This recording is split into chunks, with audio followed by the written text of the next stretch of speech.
The dumbest people are always the most confident. Here's why. Let's start here with a puzzle that seems to defy logic, and yet explains so much of the absurdity and frustration we see in the world. Why is it that the people who know the least often speak the loudest?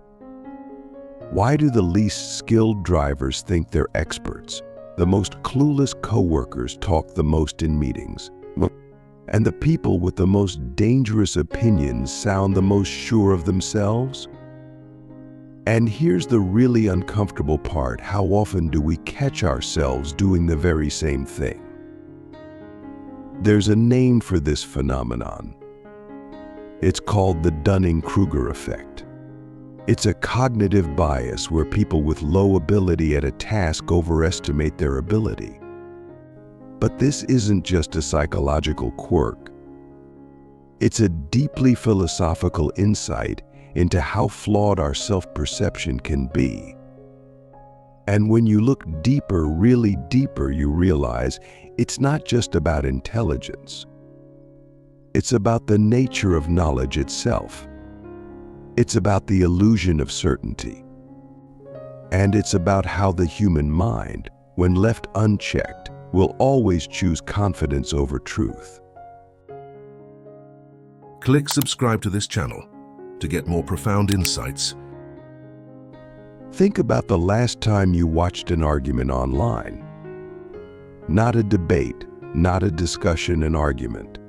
Chances are, the most confident person in the thread had no idea what they were talking about.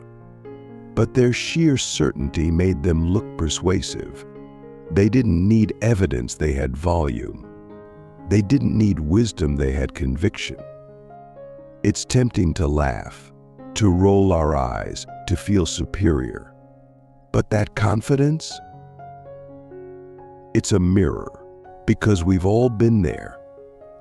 We've all spoken too soon. We've all thought we knew more than we did.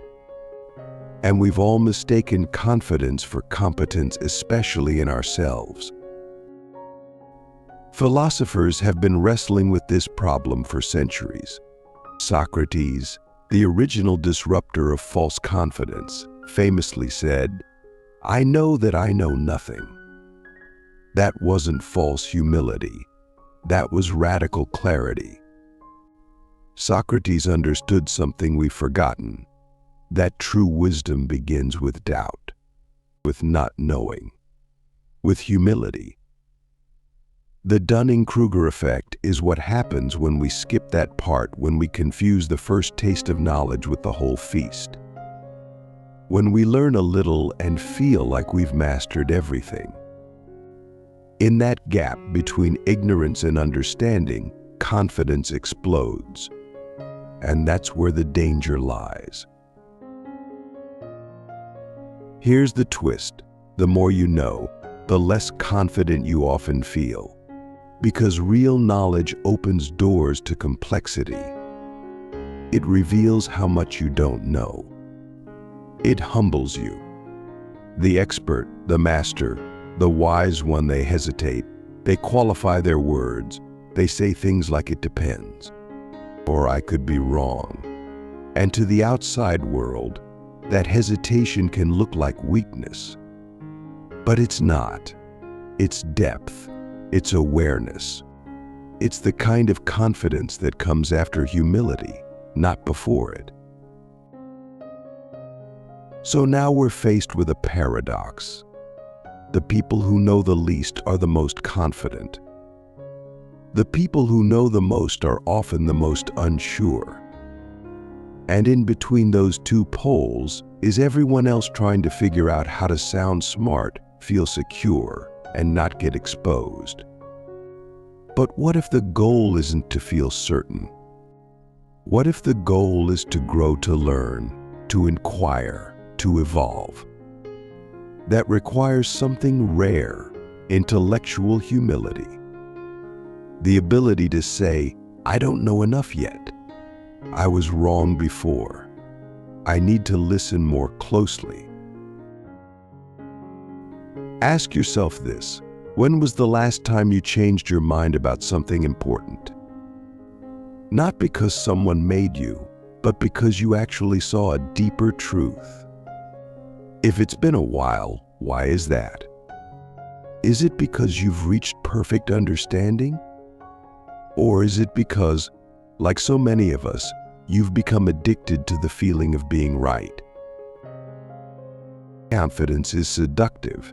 It feels good. It grants power. But when it's disconnected from wisdom, it becomes destructive.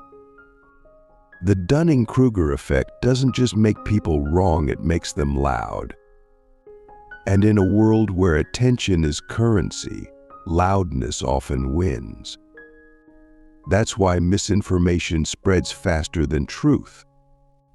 That's why bad ideas go viral.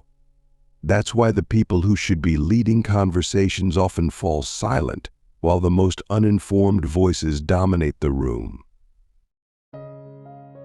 But this isn't just about dumb people. That's too easy. The real lesson here is that we're all vulnerable to this bias. Intelligence doesn't protect you. Education doesn't shield you.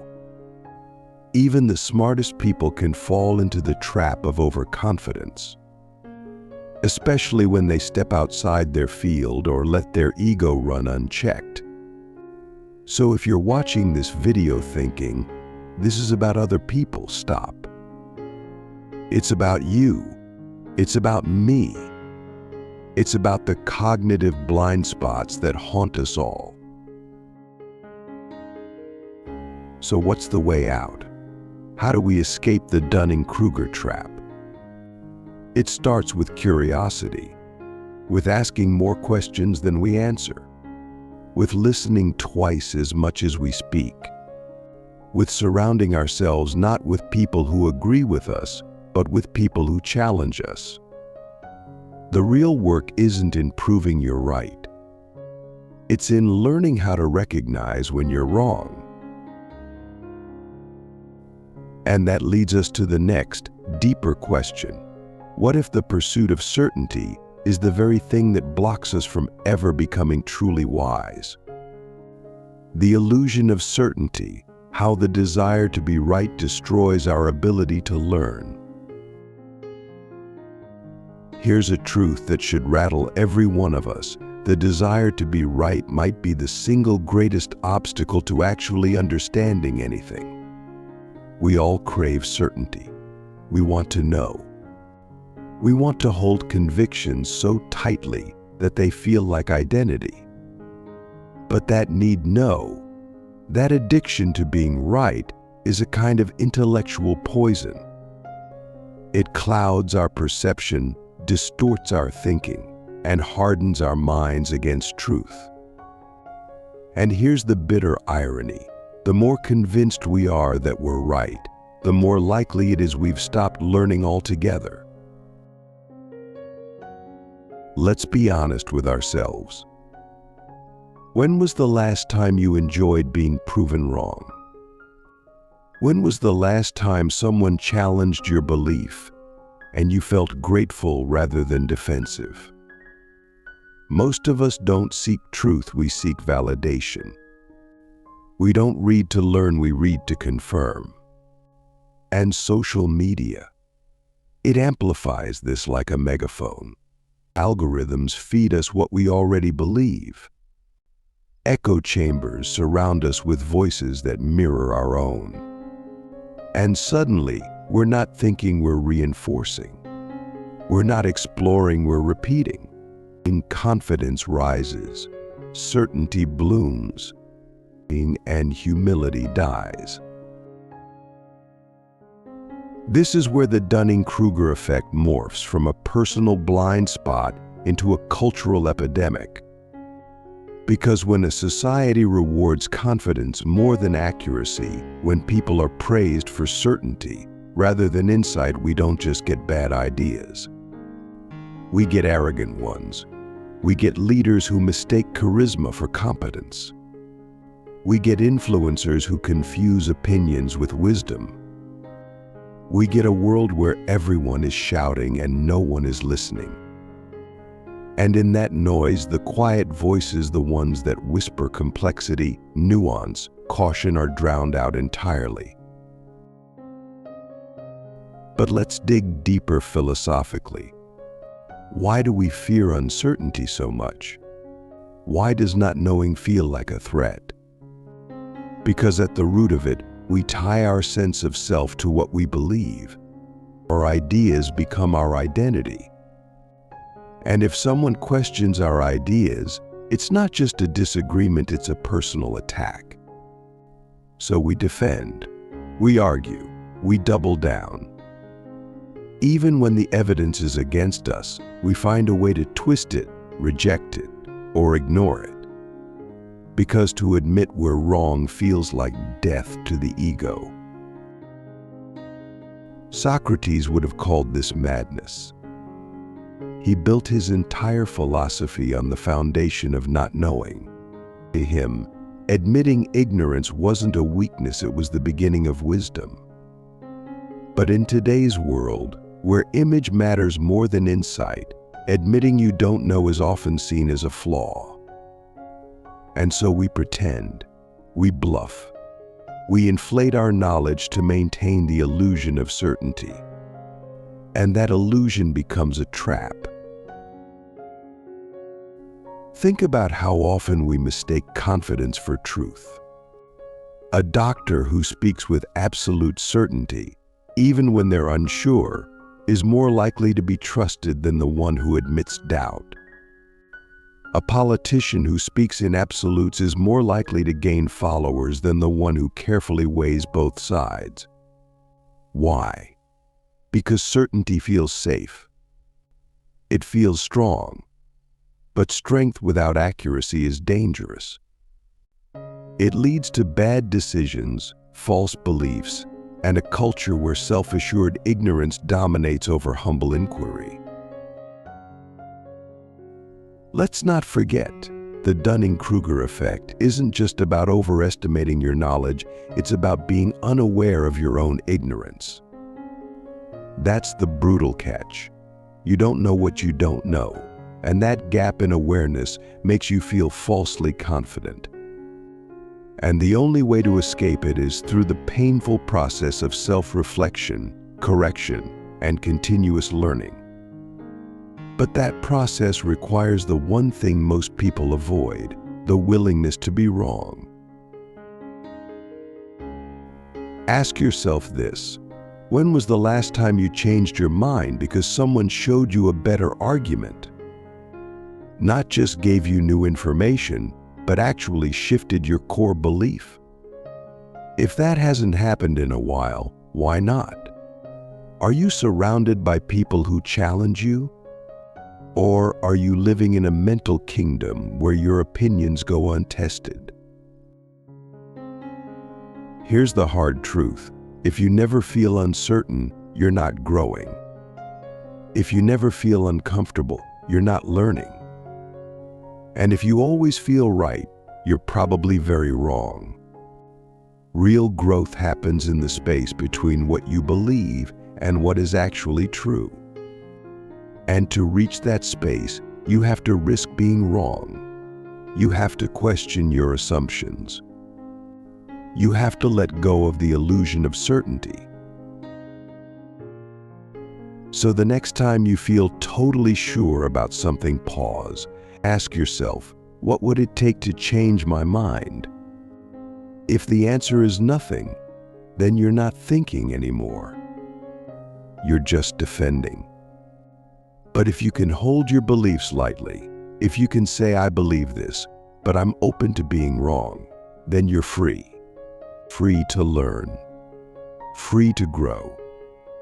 Free to actually become wise. The confidence trap. Why arrogance feels good but leads you off a cliff.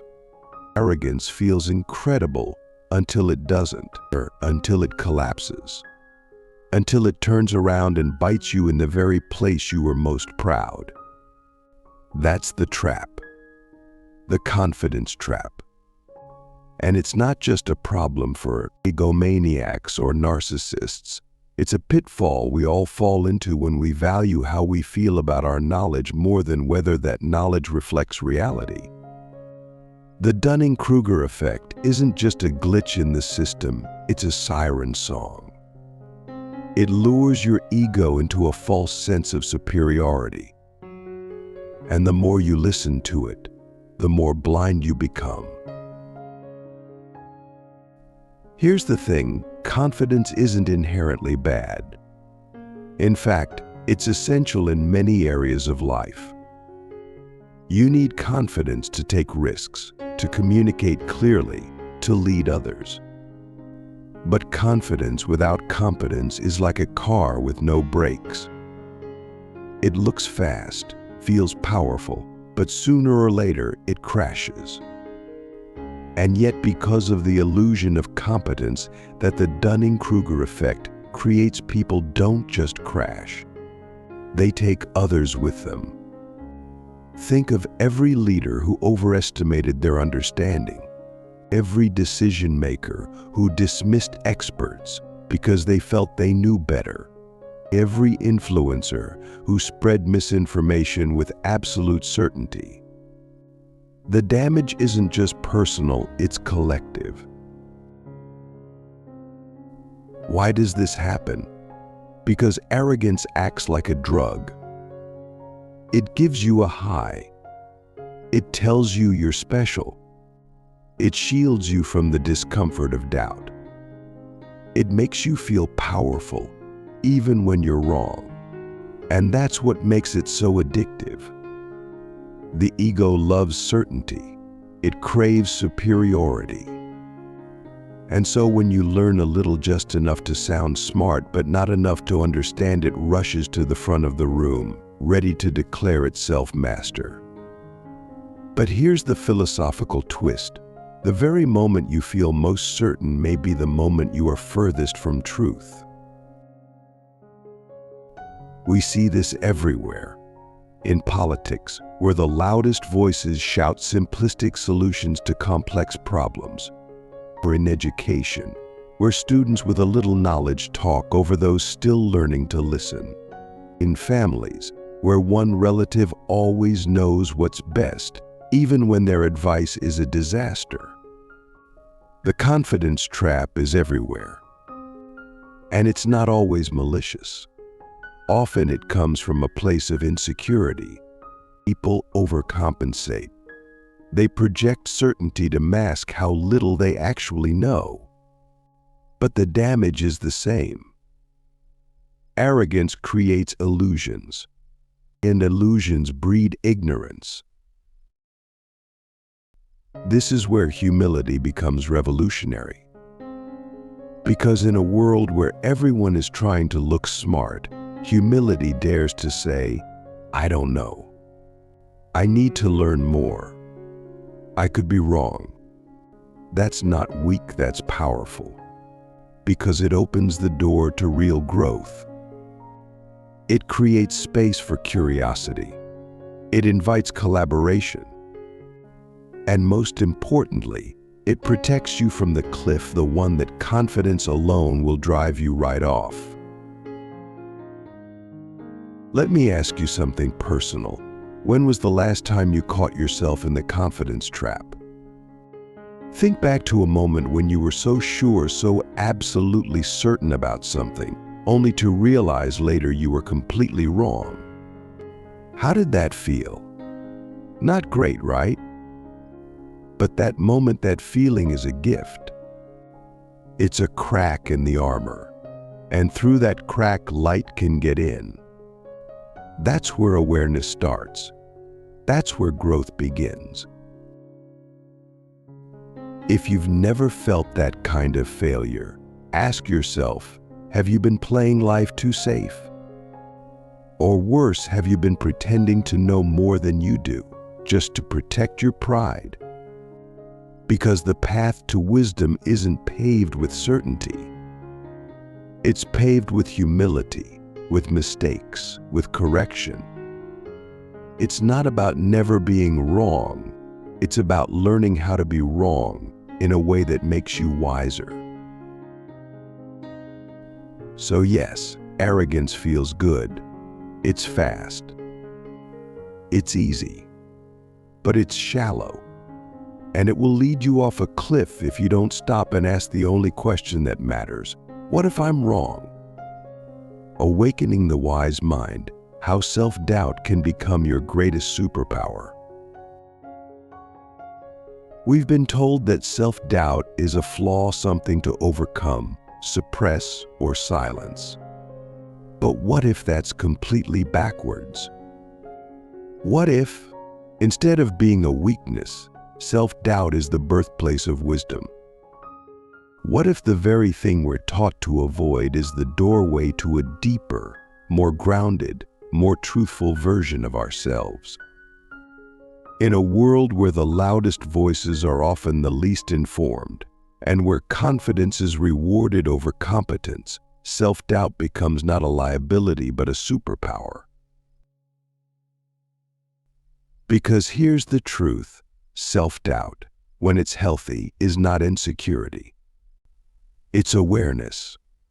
It's the mind pausing before it leaps. It's the soul whispering, "Are you sure this is true?" That pause, that hesitation is sacred. It's the space where reflection begins. And in that space, we do something rare and powerful, we think. We question. We open ourselves to new perspectives. That's not weakness. That's the evolution of consciousness. People often confuse wisdom with certainty. But the wisest people I've ever met are the ones who are most comfortable saying, "I don't know." They don't need to perform intelligence, they embody it. They don't need to dominate conversations, they listen deeply.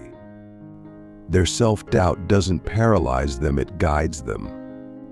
It keeps them honest. It keeps them curious. And most importantly, it keeps them learning. Because the moment you're too confident to question yourself, you've stopped growing. Let's flip the script. Imagine if society celebrated self-awareness instead of arrogance. If we rewarded people not for being right all the time, but for being willing to change their minds in light of better evidence. Imagine if schools taught kids not just facts, but the humility to question those facts. Imagine if leaders stood on stages and said, "Here's what I think, but I'm open to being challenged." That kind of integrity wouldn't just change conversations, it would change the world. But we don't have to wait for the world to change. We can start with ourselves. We can train ourselves to see doubt as a signal not of failure, but of readiness. A signal that we're standing at the edge of our current knowledge and that something new is possible. And the more we practice that, the more we awaken what I call the wise mind. The wise mind isn't loud. It's not flashy. It doesn't need to prove itself. It's quiet, grounded, watchful. It sees the complexity in everything, and it doesn't rush to judgment. It asks, what else could this mean? What am I not seeing? What don't I know yet? This is where philosophy meets real life. Because this isn't just about debate or theory, it's about how we live, how we treat others, how we make decisions, how we respond to uncertainty. The wise mind isn't afraid of not knowing. It thrives in it. It understands that life is fluid, that truth is layered, that certainty is fragile. And so it moves carefully, respectfully, with just enough doubt to stay open. So here's the final reflection I'll leave you with. What if you stopped trying to always be right and started trying to always be real? What if you let go of the performance of intelligence and embraced the humility of learning? What if your greatest power wasn't in how much you know, but in how much you're willing to not know? Because in the end, the Dunning-Kruger effect is not just a scientific finding, it's a mirror. It shows us how easy it is to mistake confidence for truth. But it also gives us a chance to choose a different path. One built not on arrogance, but on awareness, not on shouting, but on listening, not on illusion, but on insight. The dumbest people are often the most confident, but the wisest, they're the ones who never stop doubting because they've learned that doubt is not the enemy of knowledge. It's the beginning of it.